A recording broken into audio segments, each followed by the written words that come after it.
Aceptado. Perfecto. Pues nada, aquí estamos con el querido Vicente Merlo. ¿Cómo presentarle? Pues él es un meditador, es un buscador de sentido, amante de la sabiduría como filósofo y, bueno, ayuda a otras personas a también a inquirirse, a preguntarse sobre esa búsqueda de sentido tan esencial. Entonces, ¿cómo estás, Vicente? Primero que nada, ¿cómo te encuentras? Gracias por dedicarme este tiempo.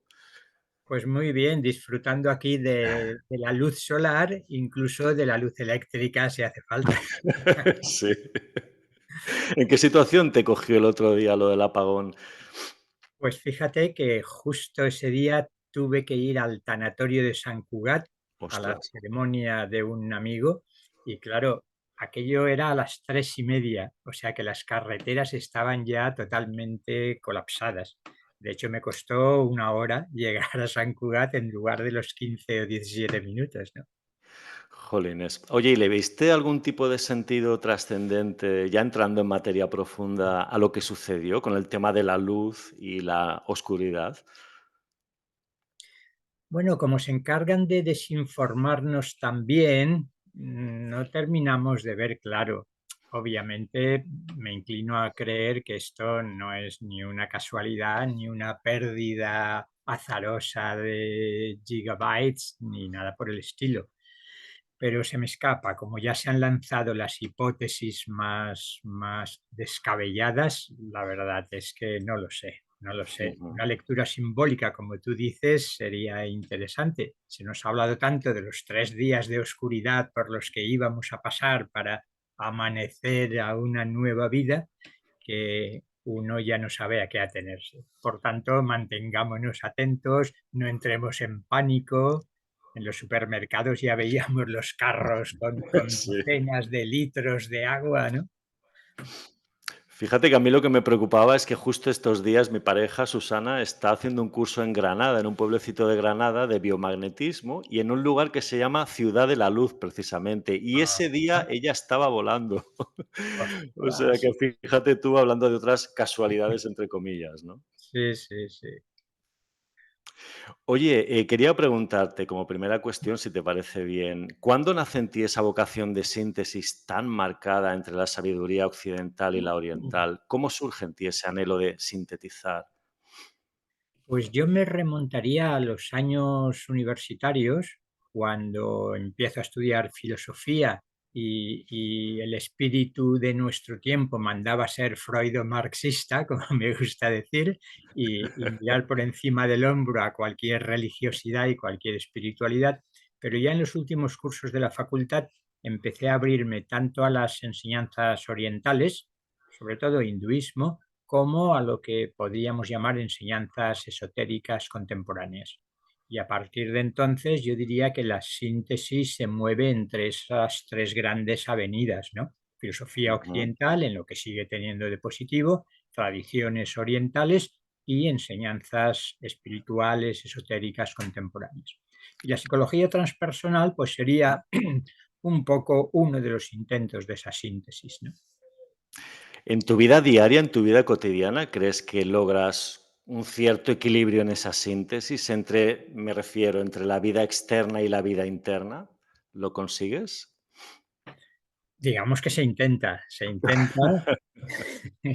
Claro, tampoco hay mucho que conseguir porque la filosofía occidental podemos considerar que se refiere a la razón y el intento de comprensión, que no ha dejado de desempeñar una parte importante en mi vida.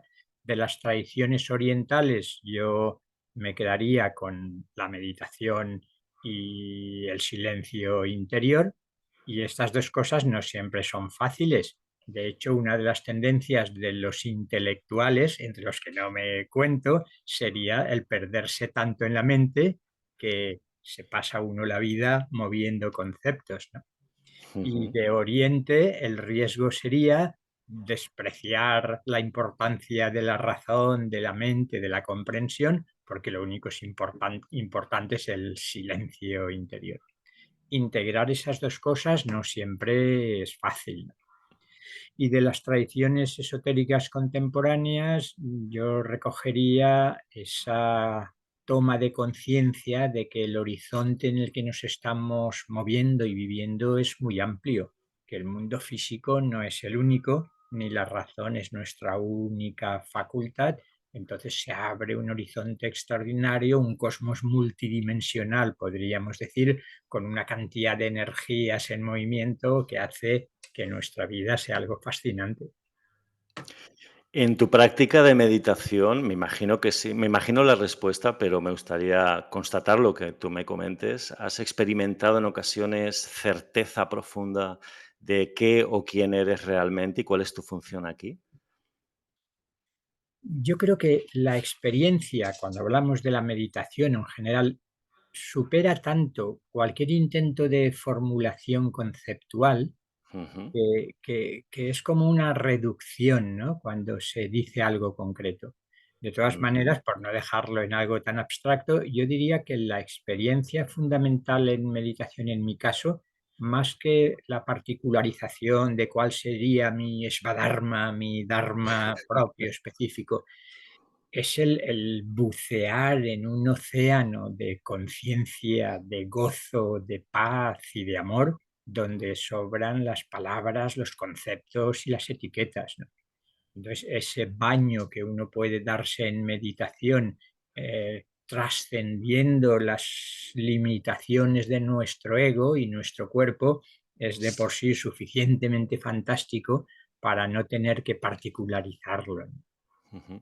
Yo en alguna ocasión, hace bastantes años, tuve una experiencia, estaba muy, muy inmerso en bastantes horas de meditación técnica, digamos, sentado todos los días, en de luego ver por la calle todas las personas y sentir con certeza absoluta de que yo, entre comillas, el yo quedaba como algo absurdo, incluso pronunciarlo.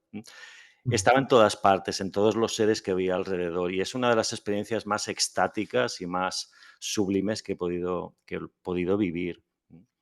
Ah, Em, ¿Has tenido claro, alguna experiencia así también de esa sensación de que eres lo mismo que todas las demás personas que ves? yo enfatizaría más como parte de la experiencia el hecho de desidentificarse del ego y de todo lo psicológico, y Ujú, entonces descubrir en primera persona que esencialmente nuestra identidad es algo mucho más profundo que ese personaje con el que nos identificamos brutalmente la inmensa mayoría en el día a día. En ese sentido es como un aflojar toda tensión, toda pretensión y toda identificación con algo limitado y bañarte en ese océano de ananda, de dicha, de gozo, de paz, ¿no? ujú. Y una figura que me llama especialmente la atención, que he conocido a través de ti, mínimamente, estoy empezando a indagar, es, por supuesto, Sri Aurobindo. Y una de las cosas que plantea, y lo hablábamos hace pocos días contigo, de ese tema del retorno o el no retorno. Claro, yo antes, ya te comentaba, me adscribía a la visión yógica tradicional de, bueno, yo no quiero volver a este mundo porque bastante tengo con una vez, ¿no? Si es que solo es una vez.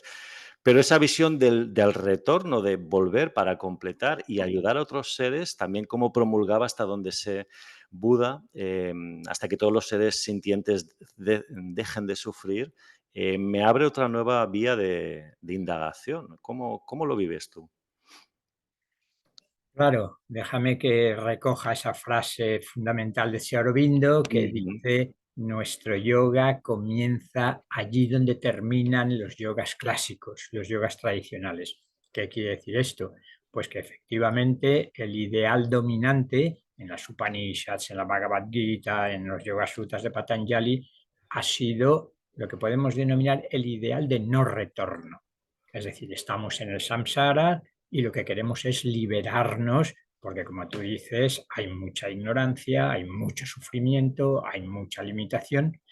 Por tanto, la meta última se ha concebido casi siempre, estamos hablando en Oriente, hinduismo y ujú, budismo. Luego ujú. entro en el Bien. voto del bodhisattva, pero fundamentalmente era liberarme de esto, por favor, ¿no? Mientras que si Aurobindo dice, bueno, mi experiencia, mi visión y mi propuesta, mi yoga, es que eso es la primera meta importantísima, radicalmente liberadora, pero no es el sentido último.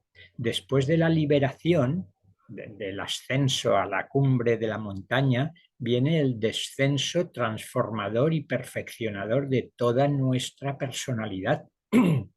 Es decir, allí donde terminan los otros yogas, me libero del cuerpo y del samsara, empieza luego el descenso transformador.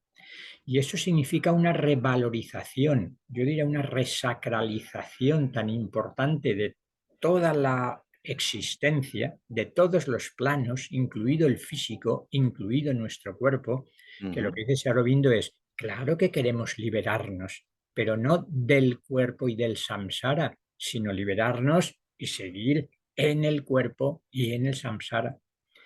Claro, esto se dice muy fácilmente, pero esto es una revolución en la concepción que tenemos de la vida. ujú, Fíjate la diferencia con el budismo, a mi ujú. entender. El Buda y los bodhisattvas, con ese moralmente sublime voto de renunciar al nirvana hasta que el último de los seres sintientes, sufrientes, no se libere, la meta última sigue siendo que todos se vayan de aquí porque puedan liberarse. Mientras que en Sri Aurobindo no es me sacrifico como buen bodhisattva para llevar a los otros fuera de este mundo que va a seguir sufriendo para quien no se libere, sino que Ujú, es transformar todo este ujú, mundo de tal manera ujú. que el nirvana se viva en el samsara, hacer que el cielo descienda a la tierra. Por tanto, es un proyecto de transformación y resacralización del cuerpo, de la materia, de la sociedad, de la historia y de todo. La visión es radicalmente distinta en su fundamento. Es una concebir el mundo como lugar inherentemente sufriente y la otra es, partiendo de esa base tal vez, buscar la transformación profunda, ¿no? Efectivamente, que empieza obviamente por la propia transformación. Es transformar Lógicamente. el mundo, pero como va de suyo cuando yo estoy transformándome y ya no consiento vivir en una realidad, en una sociedad tan catastrófica, sino que me transformo yo y simultáneamente transformo el mundo, ¿no? ¿Y qué lugar tienen en esto, ahora que lo mencionas, Vicente, las proyecciones? Sabemos que en mayor o menor medida vemos el mundo que nosotros mismos proyectamos. ¿En qué medida lo que vemos afuera es parte, no sé en qué porcentaje, proyección propia, incluidos el sufrimiento o el gozo, ¿no? ¿Qué piensas? Claro, por eso yo diría que la mayoría de los liberados, si es que podemos hablar así, y Ujú. nos hacemos una idea de en qué consiste la liberación, la mirada del liberado sería tal que, como dice Abhinavagupta, un maestro del Tantra, del Shivaísmo de Cachemira y el creador de la estética hindú, para el liberado, para el iluminado, todo es rasa, si se quiere, todo es belleza, todo es armonía. Es decir, lo que a nosotros nos parece catastrófico y horrible, para el Ujú. que sabe ver con los ojos del espíritu, con la conciencia supramental, como se quiera decir, cada cosa está en su sitio. Y por tanto, quien ha conectado con su ananda, con su felicidad, con su gozo, con su conciencia, con su libertad, ve el mundo desde otra perspectiva y comprende que eso que parece una mancha en el gran cuadro, en el gran tapiz de la existencia, nos parece absurdo, sin sentido y feo porque no vemos la totalidad, no vemos el conjunto. Entonces, cuando soy capaz de retirarme de la inmediatez del sufrimiento y de desidentificarme de lo que está ocurriendo emocionalmente en mí y en los otros, veo el mundo a otra luz y tiene otro sentido. ¿Cómo puede uno diferenciar cuando la que le habla, hablando con estos términos más tópicos, la que te habla es la voz del yo individual o del ego y cuando la que te habla es la voz de la conciencia? ¿Cómo diferenciarlo? Porque a veces, a mí en mi caso, se me hace muy confuso. Esto yo creo que es una cuestión absolutamente fundamental. Primero, por lo difícil que, como tú dices, y confuso suele ser.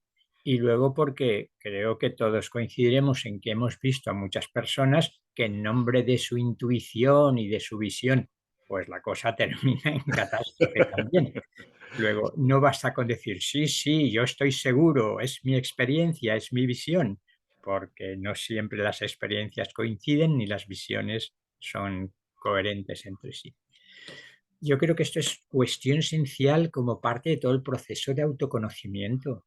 Es decir, incansablemente mirar qué son impulsos, digamos, vitales, qué son deseos emocionales, egocentrados, y cuando esa voz silenciosa que solo susurra y no grita, que sería la voz del alma, entre comillas, por Ujú, expresarlo así, tiene una calidad y una claridad totalmente distinta a lo que son movimientos de nuestra personalidad.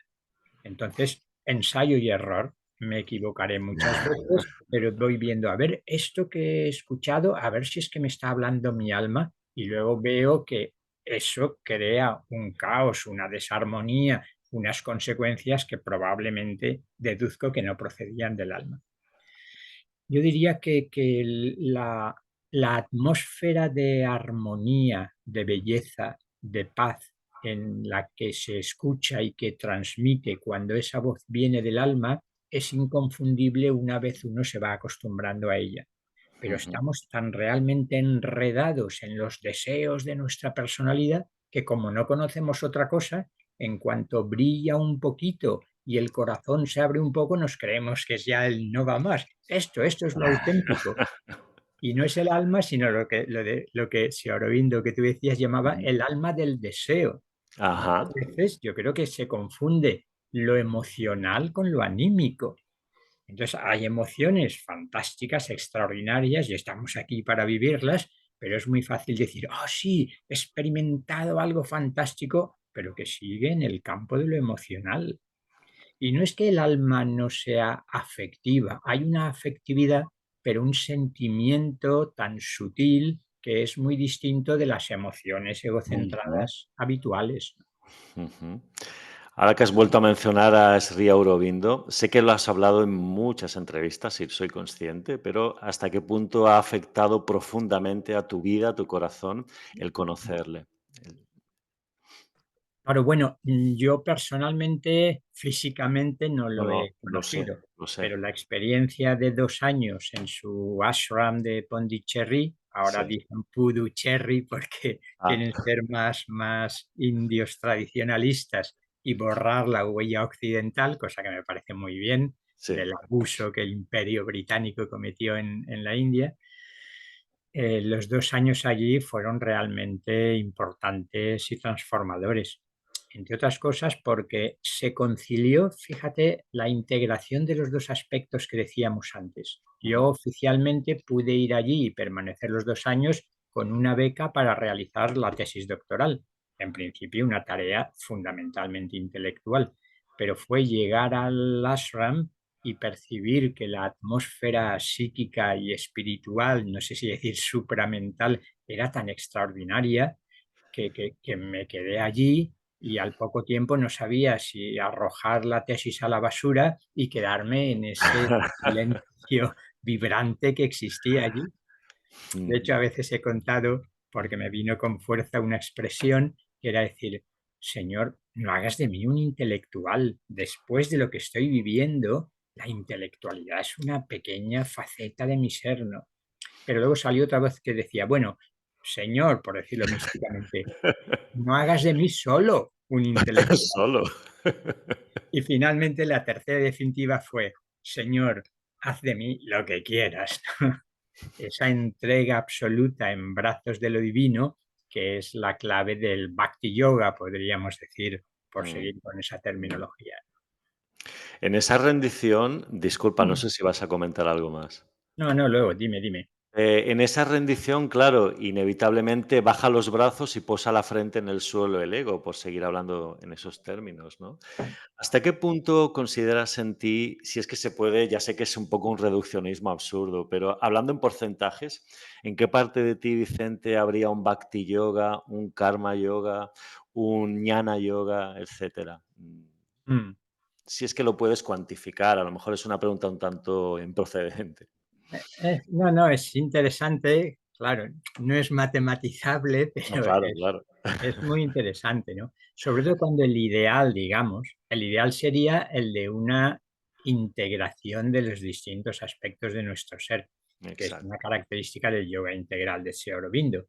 Es decir, yo lo comento siempre, sobre todo hablando de la Bhagavad Gita, que me ha llamado la atención como el ñani, el partidario Ujú. Jnana Yoga, que interpreta la Gita como si fuera Jnana Yoga. El Karma Yogi, como Gandhi, por ejemplo. Hombre, pero ¿no ven ustedes que es el evangelio de la acción? El Bhakta, pero si es pura devoción. Entonces, Aurobindo dice, pero señores, ¿qué es las tres cosas? Y lo que está proponiendo el yoga integral, con el que me identifico más o menos, es esa integralidad. Es decir, el autoconocimiento, el jnana yoga y el conocimiento de lo divino sería como la primera aspiración fundamental. Y esto en múltiples niveles, porque el jnani tradicional, vía Shankaracharya o Ramana Maharshi, lo que le interesa es lo que yo llamo la gnosis blanca, es decir, Ujú. puro silencio. Solo el Atman trascendente supracósmico me interesa. Lo demás, si es Maya. El jnana integral de Sri Aurobindo dice, no, no, una vez más, eso es lo fundamental. Pero no excluimos tampoco la riqueza del conocimiento que es posible en todos los niveles.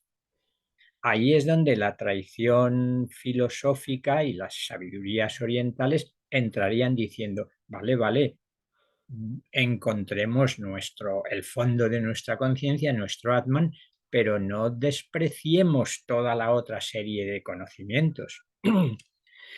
En el Karma Yoga lo mismo. El Karma Yoga cuya base sería lo que tú has dicho. Yo siempre digo, ese Karma Yogi que todos conocéis expresó la síntesis del Karma Yoga cuando dijo, Padre, hágase tu voluntad, no la mía. Entonces, Ujú, esa rendición, como traducías tú muy bien, ese surrender, esa ujú. entrega absoluta en brazos de lo divino, es la base. A partir de ahí, consagro todas mis acciones a lo divino, pero sobre todo es un gesto, es un acto de la voluntad profunda. Ajá. Y luego ya es la vida misma, en la medida en que pueda ir trascendiendo un poco mi ego, la que se encarga de ponerme las situaciones en las que puedo ejercitar ese servicio desinteresado, por así decirlo. Y el Bhakti Yoga, que aquí yo creo que a los que en su momento rechazamos toda la historia de la religiosidad católica, cristiana, es lo que nos resultaba más difícil. Yo de hecho suelo decir que el Bhakta en mí no despertó hasta llegar a Pondicherry. O sea, Ujú, la apertura de corazón y el reconocimiento de la inmensidad del corazón vivo, latiente que había allí, me hizo decir, Dios mío, es que este amor que se experimenta cuando abro mi corazón es importante. No estemos tanto en la mente como los filósofos solemos estar. ajá. Pues claro, se recupera toda la relación personal, incluso si se quiere, y esto sé que es otra de las cosas que cuesta entender, porque se concibe que la estructura última de lo real es de naturaleza personal. Ujú, El Advaita tradicional nos tiene acostumbrados a una realidad impersonal.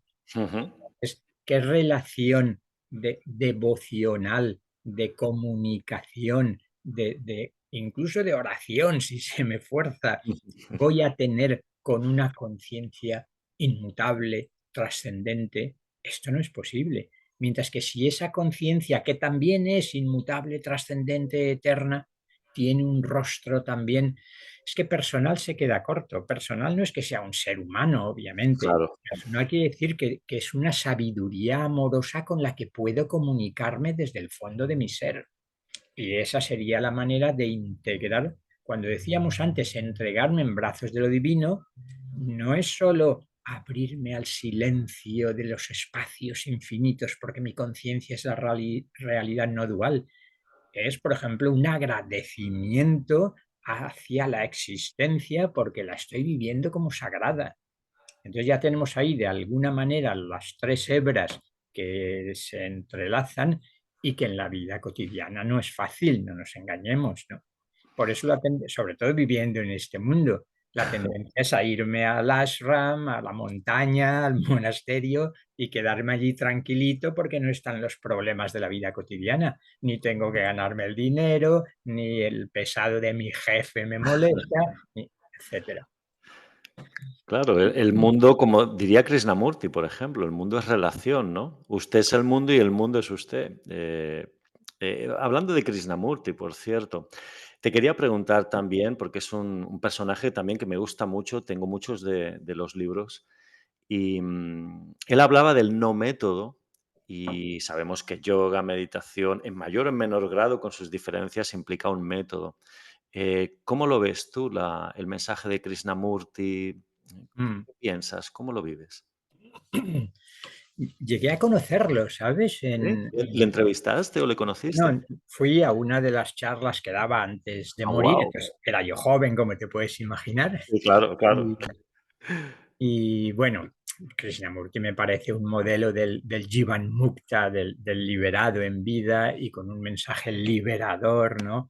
Quizás hasta el extremo de nada de meditación, nada de maestros, nada de nada, ¿no? Yo creo que nadie duda de su sublime realización, pero sí de que metodológicamente su propuesta haya ayudado a muchos, en el sentido de que para mí es como si él estuviera describiendo desde el estado liberado y Sí, entonces una vez uno ha sí, llegado allí, lo demás sobra, ¿no?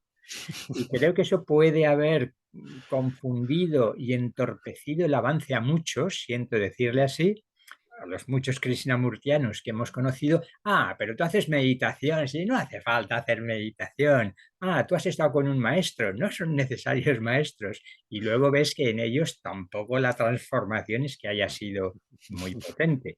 sí. Con lo cual, gran admiración hacia Krishnamurti, pero el que uno esté librado no quiere decir que sea un maestro en el sentido de enseñar de manera adecuada a los discípulos, ¿no? Exacto. Ujú. Y esto es muy relativo. A mucha gente le ha dado un empujón en esa radicalidad que me parece extraordinaria.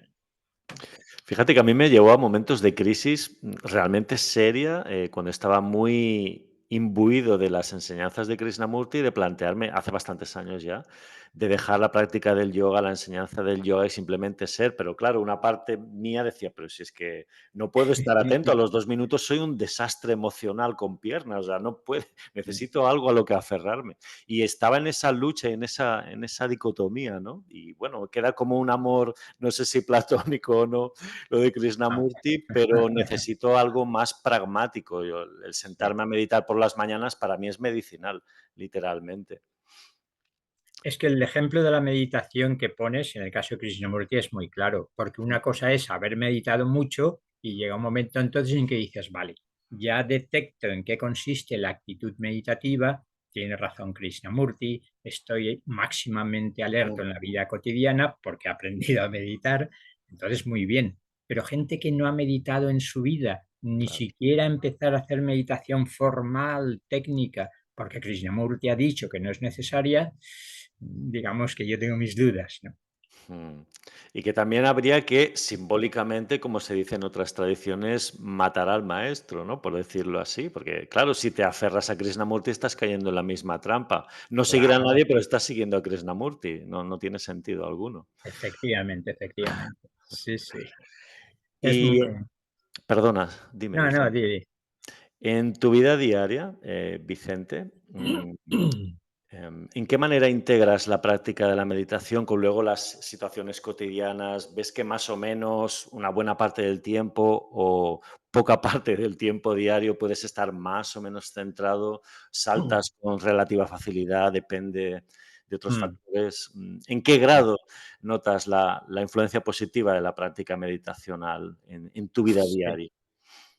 En algunos casos la diferencia es clara, ¿no? Pongamos en cualquier tipo de relación de pareja, por ejemplo, que es la que muchos tenemos más cerca, pues Ujú. ahí ves con mucha claridad cuándo te pierdes por completo Cuando Sí. te vuelves a identificar con las emociones y parece que no sepas tener en cuenta lo que has experimentado y sabes, y otras veces dices, ah, menos mal, quizás porque acabas de meditar antes, dices, uy, aquí viene otra vez las diferencias, la discusión, las emociones, sé mantenerme un poco mejor en mi centro. Pero no es fácil, no nos engañemos. Yo siempre digo que el encerrarte en meditación y vivir una cierta paz y silencio y armonía es relativamente fácil y que el verdadero trabajo está en llevar la actitud meditativa a la vida cotidiana. Ahí es donde se ve si ha tenido efectos reales o simplemente ha sido la gozada de 20 minutos o media hora o una hora, ¿no? Por tanto, yo creo que hay que reconocer que no es claro, pero que no hay otro remedio nada más que seguir practicando por una parte. Por eso creo que es muy importante, y yo le concedo mucha importancia al momento de salir de la meditación, porque si Ujú. no es muy frecuente que uno medita y cuando acaba la meditación corriendo le cae el velo de su estructura egoica y vuelve a las mismas reacciones automáticas, los mismos condicionamientos, las mismas identificaciones.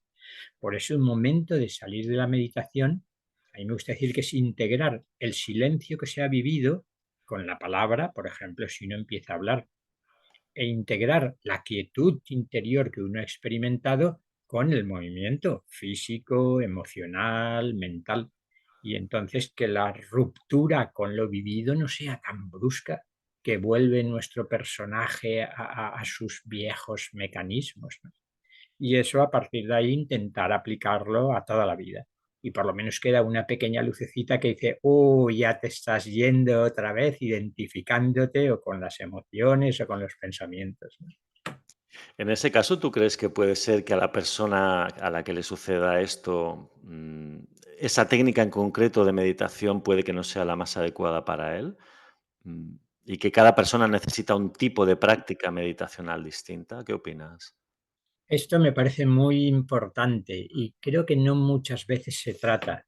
A mí me Ujú, viene la imagen de Claudio Naranjo, que sí ujú. que ha intentado relacionar los distintos eneatipos del eneagrama con distintos tipos de meditación. Creo Ajá, que aquí hay un campo muy importante que hay que trabajar.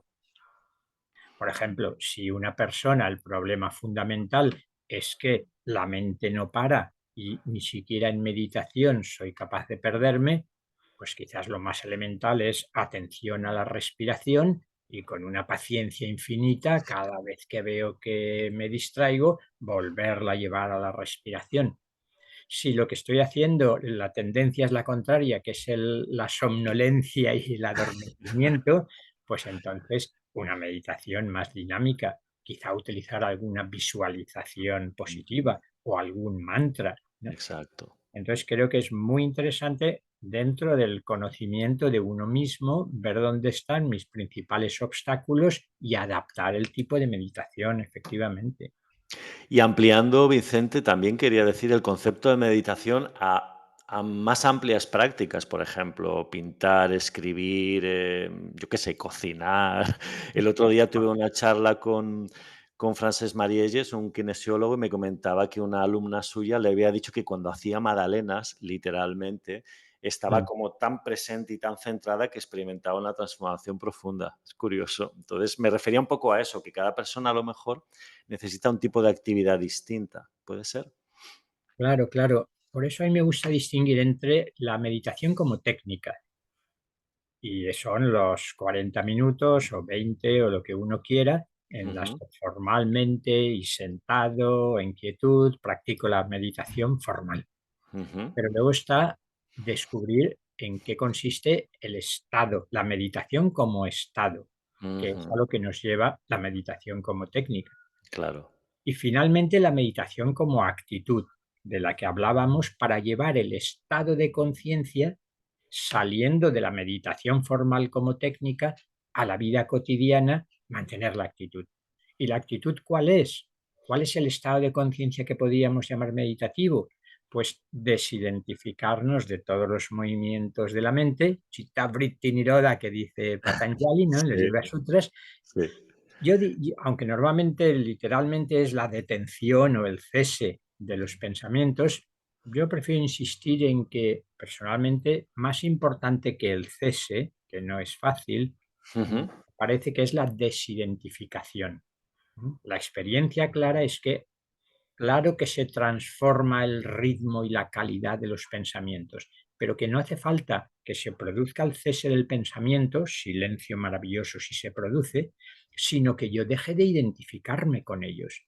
Entonces voy descubriendo un espacio de conciencia, de identidad, que observa el testigo, que es capaz de observar lo que está ocurriendo, pero ya no me identifico. Entonces, esto sería para mí la actitud meditativa, el que yo estoy, digamos, centrado, por decirlo con Antonio Blay, estoy centrado y me permite no lanzarme enseguida identificándome a la emoción o al pensamiento que viene. Entonces, en ese sentido, lo importante es la actitud. La meditación como técnica es solo un medio, un método para conseguir el estado de conciencia que me permite mantener esa actitud en la vida cotidiana. Krishnamurti, del que hablábamos antes, también mencionaba el tema del tiempo psicológico. En momentos de profunda absorción, lo que llamamos en yoga el pratyahara, uno realmente a veces llega al cese del pensamiento y con ello es como si el tiempo se hubiese detenido. Todo confluye en el momento, el pasado, el futuro posible, el presente, todo está ahí. Y, ¿crees que puede ser uno de los objetivos el cese del tiempo en cuanto a lo psicológico, como decía Krishnamurti? Claro, es que el tiempo es una cuestión mental.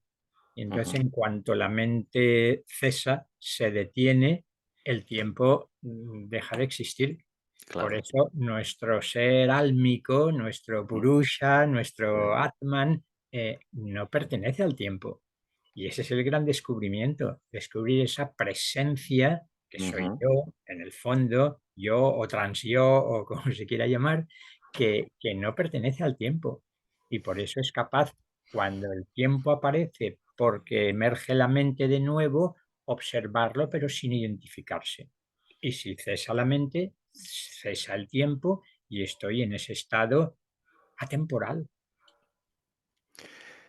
Te escuché hablar en alguna charla y es un tema que me gustaría que comentaras, por favor, volviendo a Krishnamurti, aunque no quiero ser reiterativo con él, Mm, pero como ejemplo me es muy, muy válido. Cuando una persona supuestamente, yo no lo sé, alcanza ese moksha, ser un jivan mukta, debe ser en todos los ámbitos o no solamente en uno, me explico.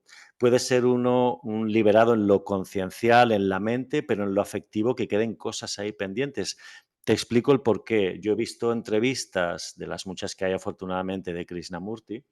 En algunas se le ve una actitud como afectuosa, cariñosa con la persona, como las célebres conversaciones con David Bohm, por ejemplo. Se nota que había como un aprecio, un cariño mutuo. mm, Y con otras personas, no recuerdo ahora con quién, con qué otra persona, se le ve con una actitud que cualquiera diría que es como muy egocéntrico, como muy, no, yo tengo razón, interrumpir al otro, no dejarle hablar. Y dices, me crea como una contradicción, ¿sabes? sí, claro, fíjate que volvemos, aunque desde otra perspectiva. En mi opinión, primero que generalizamos mucho, como nos queda tan lejos a la mayoría en qué consistiría la realización plena y la liberación total, tendemos como a simplificar mucho. Yo me inclino a pensar que incluso el liberado, si entendemos por eso que ha instalado su conciencia, su centro de identidad más allá del ego, Ujú, eso no implica automáticamente la armonización y el desarrollo positivo de todas nuestras facultades. Es decir, ujú, uno puede desidentificarse del ego, pero su mundo emocional permanece intacto. No, hay cierta transformación, pero no automáticamente transformo mi mente, mis prejuicios, mis maneras de comprender, mis condicionamientos mentales, ni transformo mis reacciones emocionales afectivas. Entonces, claro, soy capaz de situarme en esa conciencia meditativa, pero cuando salgo de ella, por ejemplo, en la relación, pues ahí no hay una armonía total. Y eso no niega. Fíjate que en Wilber, en la Ujú. psicología transpersonal, ha apuntado esto muy bien, la diferencia entre el despertar y el desarrollo.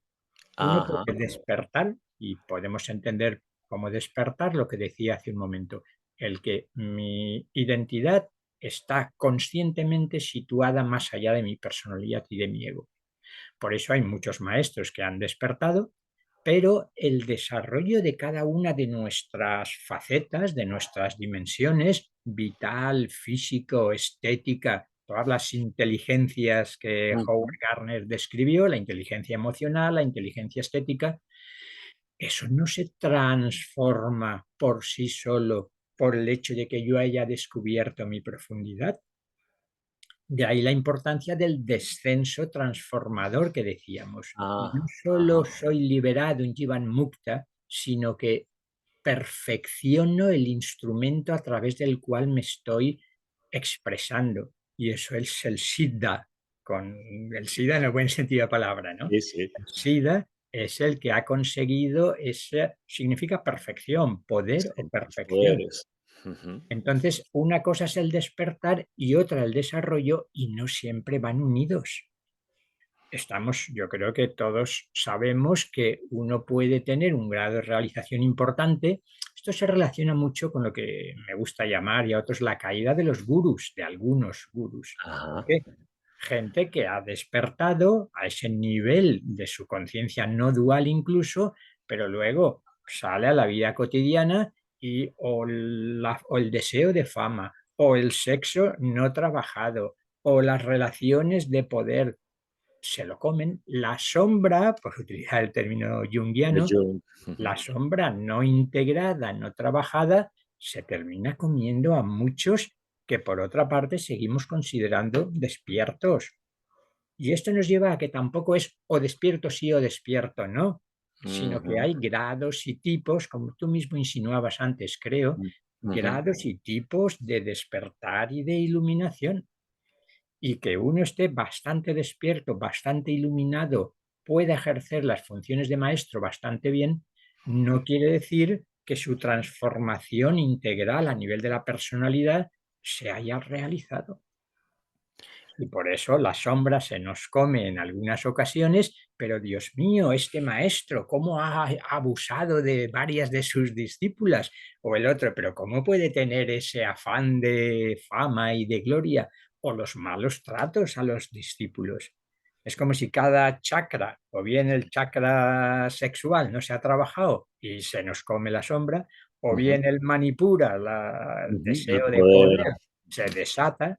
Entonces, claro, una cosa es despertar a la realidad profunda de mi ser o incluso a la realidad última y otra es cuando me estoy expresando si lo he trabajado o no. Aquí hay un campo fascinante. Sí, fíjate que me abres una nueva visión, Vicente, porque yo en mi ignorancia yo tenía la visión de que, bueno, pues coges grandes figuras como el Buda o Jesucristo, por ejemplo, ¿no? Y claro, vuelvo a reiterar, en mi ignorancia me imagino, bueno, estarían ya las 24 horas del día conscientes de que yo soy uno con todo lo que veo y todo un amor infinito y permanente. Y por lo que tú me dices, es como bastante más complejo que todo eso, puede ser.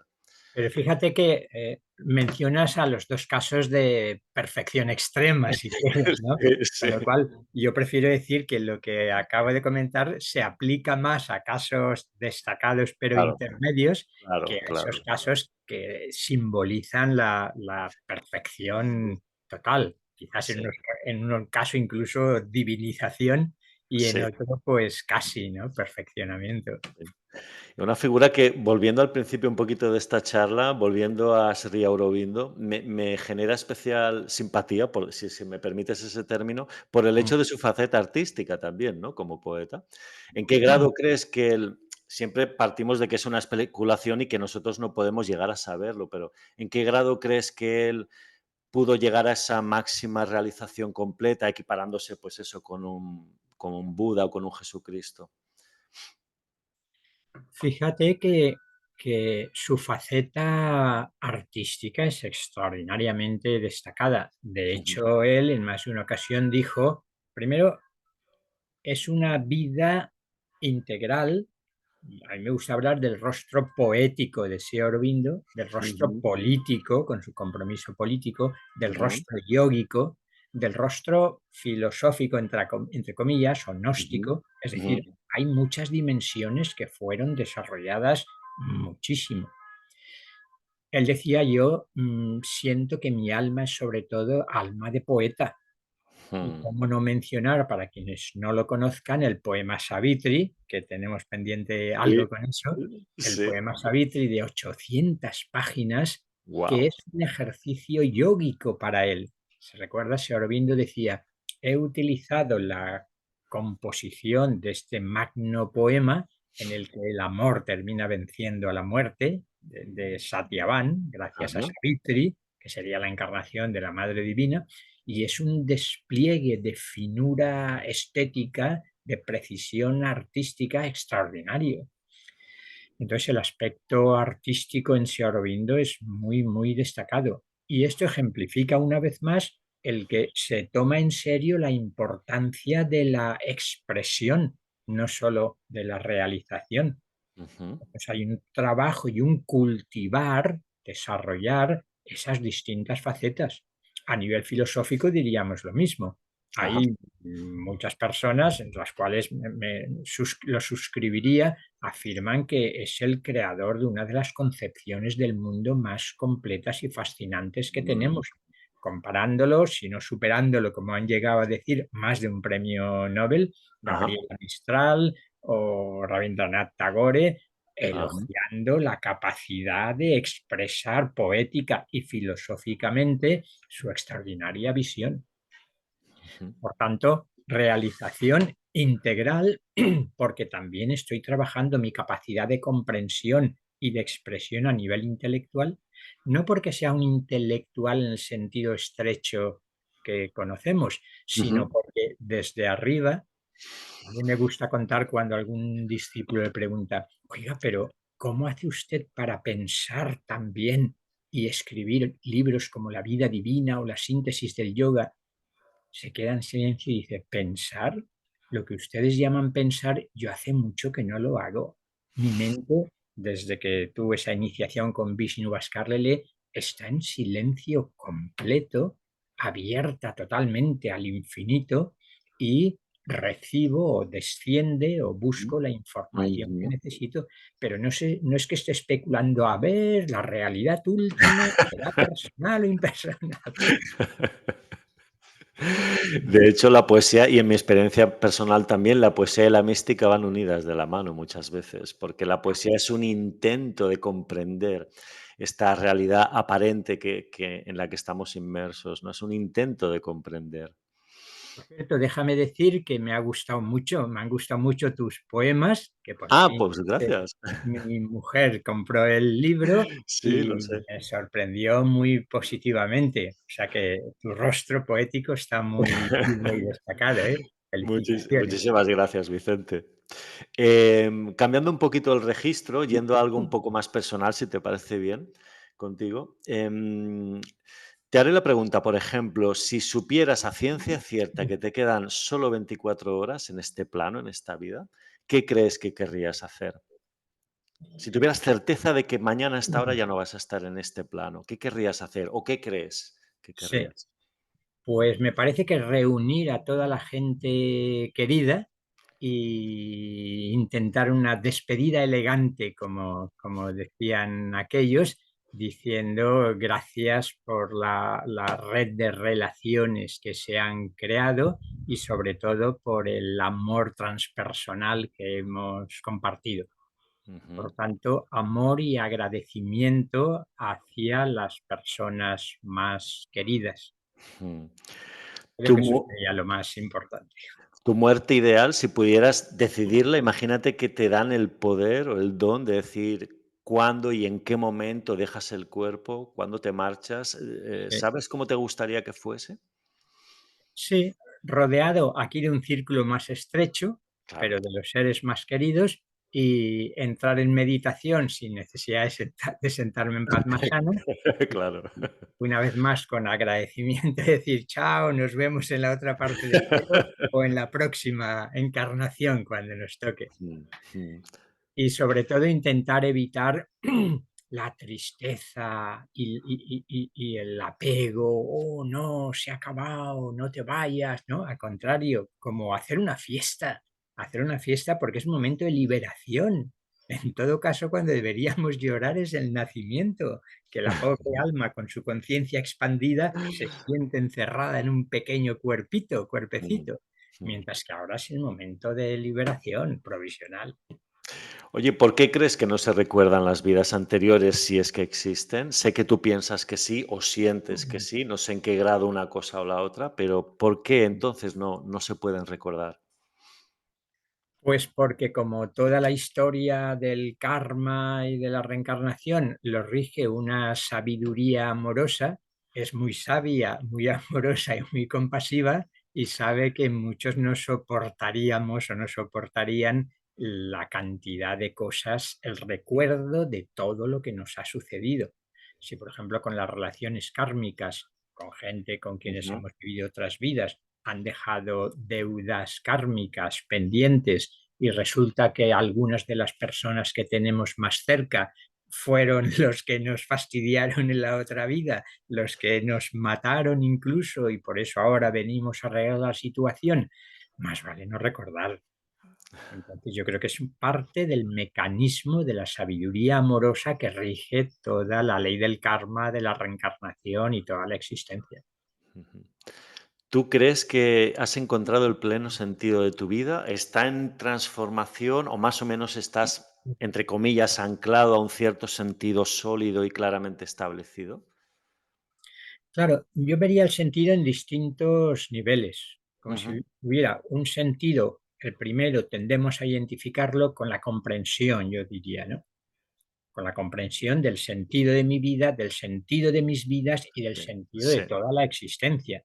Y exacto. es la pregunta fundamental, pero esto tiene sentido, ¿no? Hasta para los filósofos más occidentales.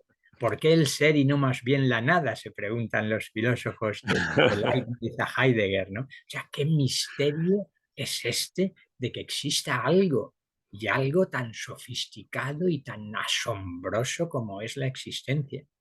Por Ujú. tanto, un sentido que consistiría en comprender. Entonces, ahí estoy bastante contento, digamos, con las hipótesis provisionales que uno baraja de ver el gran sentido de mi vida y de la vida de esta y de las otras. Pero hay también un sentido a nivel afectivo, ¿no? Como de sentir que sin que esto signifique que los problemas y los conflictos se han trascendido por completo, pero hay como una sensación de plenitud a la que puedes recogerte y remitirte cuando hace falta, ¿no? Por ejemplo, en meditación.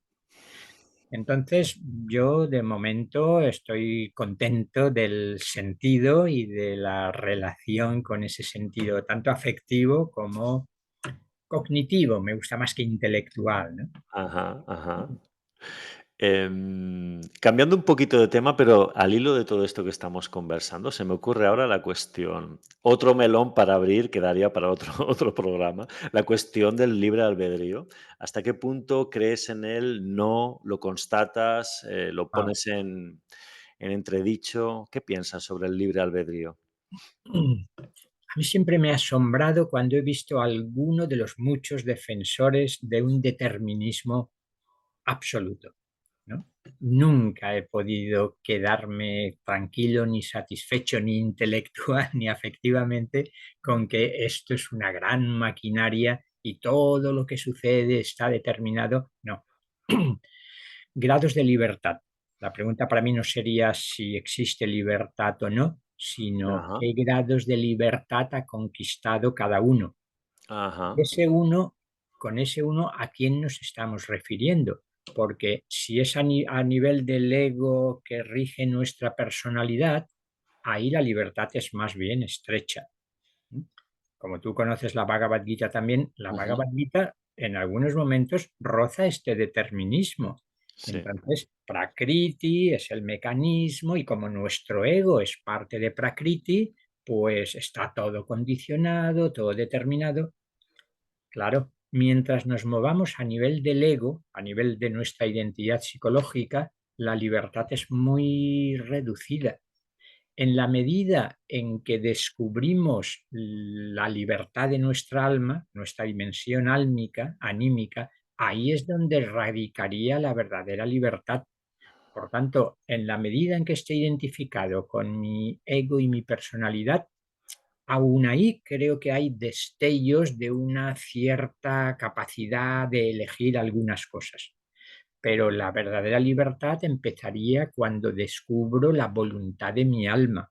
Entonces mi alma se sabe y se siente libre desde el principio por haber elegido encarnar en este mundo manifestado tridimensional hasta en el plan del alma que antes de encarnar en cada encarnación acordamos, firmamos, si se quiere, pactamos con nuestros guías y nuestros maestros, ahí la libertad, la voluntad del alma de decir, con todo este fardo kármico que tengo, voy Ujú, a proponerme en esta vida realizar tal cosa hasta la voluntad y la libertad del alma de en un momento determinado que siente que su encarnación se ha descarriado, decir, me voy, he perdido el sentido y mi instrumento se ha revelado y se ha descarriado, así es que decido irme.